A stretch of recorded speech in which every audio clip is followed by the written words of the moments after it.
अस्सलामु अलैकुम रहमतुल्लाहि व बरकातुहू।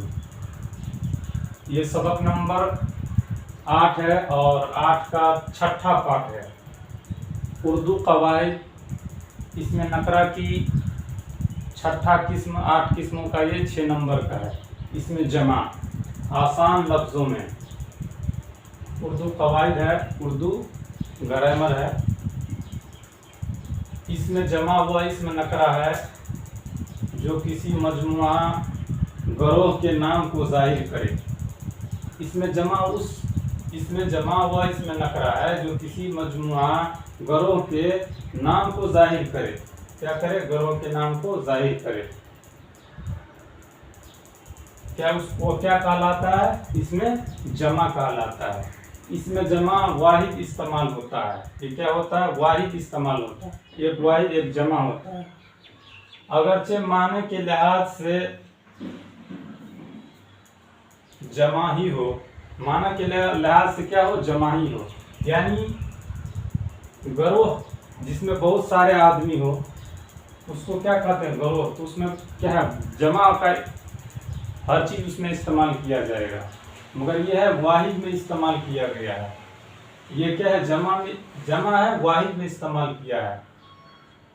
और क्या करते हैं? नाम को जाहिर करते हैं। गरोह के नाम को क्या करते हैं? जाहिर करते हैं। ये क्या कहलाएगा? इसमें जमा कहलाएगा। अगरचे माने के लिहाज से जमा हो, मगर ये वाहिद में इस्तेमाल होता है। मसलन महफिल में बहुत सारे आदमी रहते हैं। जमात, कोई सा जमात चलता है तो उसमें बहुत सारे आदमी रहते हैं। जैसे गुच्छा, खजूर का गुच्छा समझ लीजिए, उसमें बहुत सारे खजूर रहते हैं। रिवार्ड, ये भी आप समझते हैं, ये भी मजमुआ का नाम है। तो आपको समझ में आ गया होगा कि इसमें नकरा की इसमें जमा जो है क्या है? ऐसा इस्म है जो किसी मजमुआ या गरोह के नाम को क्या करे? जाहिर करे। हालांकि उसके माना को देखा जाए तो वो क्या होगा? जमा में इस्तेमाल होता है। जमा का माना पैदा करता है। वो लफ्ज रहता है, क्या होता है? वाहिद रहता है। वो लफ्ज वाहिद रहता है। क्या?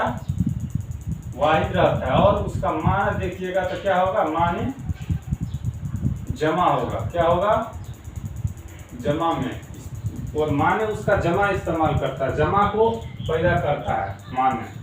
तो ये वीडियो आप लोग को समझ में आया होगा। अगर नहीं समझ में आया होगा तो कमेंट कीजिएगा, इंशाअल्लाह अच्छी तरह बताया जाएगा। अस्सलामु अलैकुम।